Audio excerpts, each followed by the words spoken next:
পর্যায়ে আপনাদের সামনে বক্তব্য নিয়ে আছেন বাংলাদেশ ছাত্র অধিকার পরিষদ কেন্দ্রীয় কমিটির যুগ্ম সাধারণ সম্পাদক মেহেদী মারুফ। মেহেদী মারুফকে সংক্ষেপে বক্তব্য প্রদান করার জন্য অনুরোধ করছি।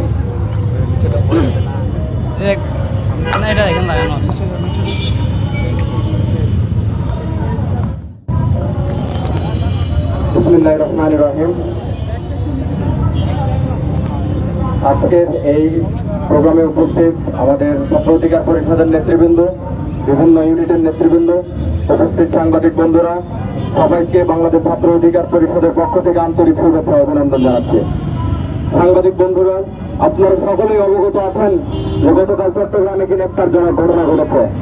আমরা শিক্ষা প্রতিষ্ঠানগুলোকে দেখতে পাচ্ছি অভ্যুত্থান পরবর্তী আমাদের যে চিন্তা ভাবনা ছিল, আমরা যেই মন মানসিকতা নিয়ে রাজনীতি শুরু করেছিলাম যে আমরা অভ্যুত্থান পরবর্তী প্রত্যেকটা ছাত্র সংগঠন আমরা সহাবস্থানে রাজনীতি করব, কিন্তু আজকে আমরা দেখতে পাচ্ছি বৃহত্তর দুইটি ছাত্র সংগঠন কিভাবে শিক্ষার্থীদের উপর নগ্নভাবে হামলে পড়ছে।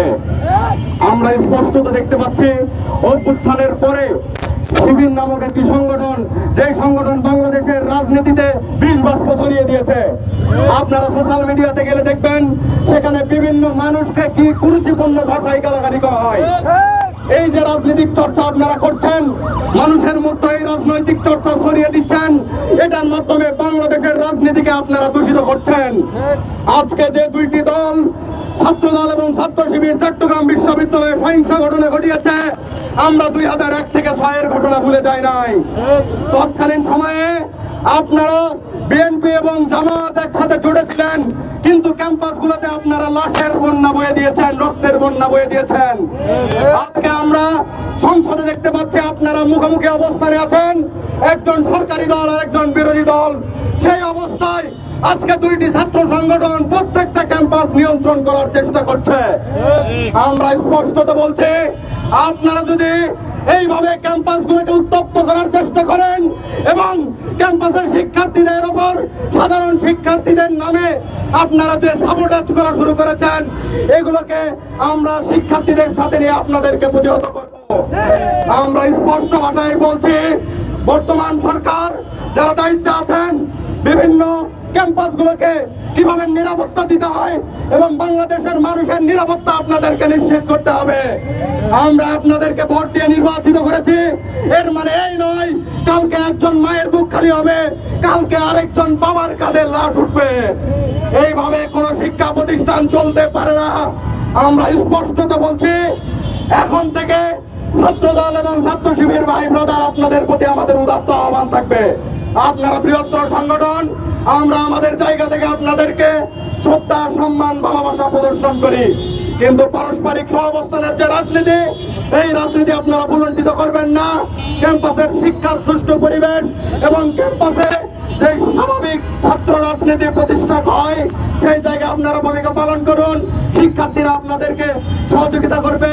আমরা প্রত্যেকটি ছাত্র সংগঠন, ছাত্র অধিকার পরিষদ সহ সকল ছাত্র সংগঠন কাঁধে কাঁধ মিলিয়ে শিক্ষার্থী বান্ধব কাজ করব এবং শিক্ষার্থীদের অধিকার নিয়ে আগামীতে এই বিশ্ববিদ্যালয় প্রশাসন থেকে শুরু করে যে সমস্যাগুলো আছে, সেই সমস্যাগুলো বাস্তবায়নে আমরা কাঁধে কাঁধ মিলিয়ে কাজ করব। সকলকে অসংখ্য ধন্যবাদ। আসসালামু আলাইকুম। যারা বক্তব্য দেবেন সংক্ষেপে দেওয়ার চেষ্টা করবেন, অনেক বড়, সবার কষ্ট হচ্ছে। এ পর্যায়ে খুবই সংক্ষেপে বক্তব্য প্রদান করার জন্য অনুরোধ করছি ঢাকা মহানগর উত্তরের সাধারণ সম্পাদক নাহিদ আলম। আসসালামু আলাইকুম রহমতুল্লাহ। শিক্ষা অধিকার প্রগতির পতাকামী সংগঠন বাংলাদেশ ছাত্র অধিকার পরিষদ। ছাত্র অধিকার পরিষদ প্রতিষ্ঠা লগ্ন থেকে সকল প্রকার অন্যায়, অবিচার, দুঃশাসনের বিরুদ্ধে সোচ্চার ছিল। ফ্যাসিবাদী আমলে যখন ছাত্রলীগ গেস্ট রুমে নির্যাতন, ক্যাম্পাসে ত্রাস, সন্ত্রাস করেছিল, সে সময় ছাত্র অধিকার পরিষদ এসবের প্রতিবাদ করেছিল।